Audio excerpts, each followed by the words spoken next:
दोस्तों, इस कहानी में कब्रिस्तान हॉरर स्टोरी इन हिंदी कब्रिस्तान हॉरर स्टोरी इन हिंदी के रूप में कुलधारा गांव के बारे में लिखा गया है। आप इसे मात्र 5 मिनट का समय निकालकर शुरू से लेकर अंत तक जरूर पढ़ें। अगर आप ऐसा करेंगे तो आपको पता चलेगा कि नहीं, भारत में ऐसा भी गांव हो सकता है। तो चलिए इस कहानी को शुरू करते हैं। हमारे देश भारत के कई शहर अपने दामन में कई रहस्यमयी घटनाओं को समेटे हुए हैं। ऐसी ही एक घटना है राजस्थान के जैसलमेर जिले के कुलधारा गांव की। यह गांव पिछले 170 सालों से वीरान पड़ा है। कुलधारा गांव के हजारों लोग एक ही रात में इस गांव को खाली करके चले गए थे और जाते जाते श्राप दे गए थे कि यहां फिर कभी कोई नहीं बस पाएगा। तब से गांव वीरान पड़ा है। कहा जाता है कि यह गांव रूहानी ताकतों के कब्जे में है। कभी एक हंसता खेलता यह गांव आज एक खंडहर में तब्दील हो चुका है। टूरिस्ट प्लेस में बदल चुके कुलधारा गांव घूमने आने वालों के मुताबिक यहां रहने वाले पालीवाल ब्राह्मणों की आहट आज भी सुनाई देती है। उन्हें वहां हर पल ऐसा अनुभव होता है कि कोई आसपास चल रहा है। बाजार के चहल पहल की आवाजें आती हैं। महिलाओं के बात करने, उनकी चूड़ियों और पायलों की आवाज हमेशा ही वहां के माहौल को भयावह बनाते हैं। प्रशासन ने इस गांव की सरहद पर एक फाटक बनवा दिया है, जिसके पार दिन में तो सैलानी घूमने आते रहते हैं, लेकिन रात में इस फाटक को पार करने की कोई हिम्मत नहीं करता है। कुलधारा जैसलमेर से लगभग 18 किलोमीटर की दूरी पर स्थिति है। पालीवाल समुदाय के इस इलाके में 84 गांव थे और यह उनमें से एक था। मेहनती और रईस पालीवाल ब्राह्मणों की कुलधार शाखा ने सन 1291 में तकरीबन 600 घरों वाले इस गांव को बसाया था। कुलधारा गांव पूर्ण रूप से वैज्ञानिक तौर पर बना था। ईंट पत्थर से बने इस गांव की बनावट ऐसी थी कि यहां कभी गर्मी का एहसास नहीं होता था। कहते हैं कि इस कोण में घर बनाए गए थे कि हवाएं सीधे घर के भीतर होकर गुजरती थीं। कुलधारा के ये घर रेगिस्तान में भी वातानुकूलन का एहसास देते थे। इस जगह गर्मियों में तापमान 45 डिग्री रहता है, पर आप यदि अब भी भरी गर्मी में इन वीरान पड़े मकानों में जाएंगे तो आपको शीतलता का अनुभव होगा। गांव के तमाम घर झरोखों के जरिए आपस में जुड़े थे, इसलिए एक सिरे वाले घर से दूसरे सिरे तक अपनी बात आसानी से पहुंचाई जा सकती थी। घरों के भीतर पानी के कुंड, ताक और सीढ़ियां कमाल के हैं। पालीवाल ब्राह्मण होते हुए भी बहुत ही उद्यमी समुदाय था। अपनी बुद्धिमत्ता, अपने कौशल और अटूट परिश्रम के रहते पालीवालों ने धरती पर सोना उगाया था। हैरत की बात यह है कि पाली से कुलधारा आने के बाद पालीवालों ने रेगिस्तानी सरजमी के बीचों बीच इस गांव को बसाते हुए खेती पर केंद्रित समाज की परिकल्पना की थी। रेगिस्तान में खेती पालीवालों के समृद्धि का रहस्य था। जिप्सरम की परत वाली जमीन को पहचानना और वहां पर बस जाना। पालीवाल अपनी वैज्ञानिक सोच, प्रयोगों और आधुनिकता की वजह से उस समय में भी इतनी तरक्की कर पाए थे। पालीवाल समुदाय आमतौर पर खेती और मवेशी पालने पर निर्भर रहता था और बड़ी शान से जीता था।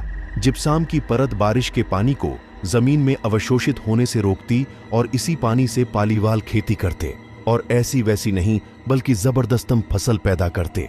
पालीवालों के जल प्रबंधन की इसी तकनीक ने थार रेगिस्तान को इंसानों और मवेशियों की आबादी या तादाद के हिसाब से दुनिया का सबसे सघन रेगिस्तान बनाया। पालीवालों ने ऐसी तकनीक विकसित की थी कि बारिश का पानी रेत में गुम नहीं होता था, बल्कि एक खास गहराई पर जमा हो जाता था। जो गांव इतना विकसित था तो फिर क्या वजह रही कि वो गांव रातों रात वीरान हो गया। इसकी वजह था गांव का अय्याश दीवान सालम सिंह, जिसकी गंदी नजर गांव की एक खूबसूरत लड़की पर पड़ गई थी। दीवान उस लड़की के पीछे इस कदर पागल था कि बस किसी तरह से उसे पा लेना चाहता था। उसने इसके लिए ब्राह्मणों पर दबाव बनाना शुरू कर दिया। हद तो तब हो गई कि जब सत्ता के मद में चूर उस दीवान ने लड़की के घर संदेश भिजवाया कि यदि अगले पूर्णमासी तक उसे लड़की नहीं मिली तो वह गांव पर हमला करके लड़की को उठा ले जाएगा। गांव वालों के लिए यह मुश्किल की घड़ी थी। उन्हें या तो गांव बचाना था या फिर अपनी बेटी। इस विषय पर निर्णय लेने के लिए सभी 84 गांव वाले एक मंदिर पर इकट्ठा हो गए और पंचायतों ने फैसला किया कि कुछ भी हो जाए अपनी लड़की उस दीवान को नहीं देंगे। फिर क्या था, गांव वालों ने गांव खाली करने का निर्णय कर लिया और रातों रात सभी 84 गांव आंखों से ओझल हो गए। जाते जाते उन्होंने श्राप दिया कि आज के बाद इन घरों में कोई नहीं बस पाएगा। आज भी वहां की हालत वैसी ही है जैसी उस रात थी जब लोग इसे छोड़कर गए थे। पालीवाल ब्राह्मणों के श्राप का असर यहां आज भी देखा जा सकता है। जैसलमेर के स्थानीय निवासियों की माने तो कुछ परिवारों ने इस जगह पर बसने की कोशिश की थी, लेकिन वह सफल नहीं हो सके।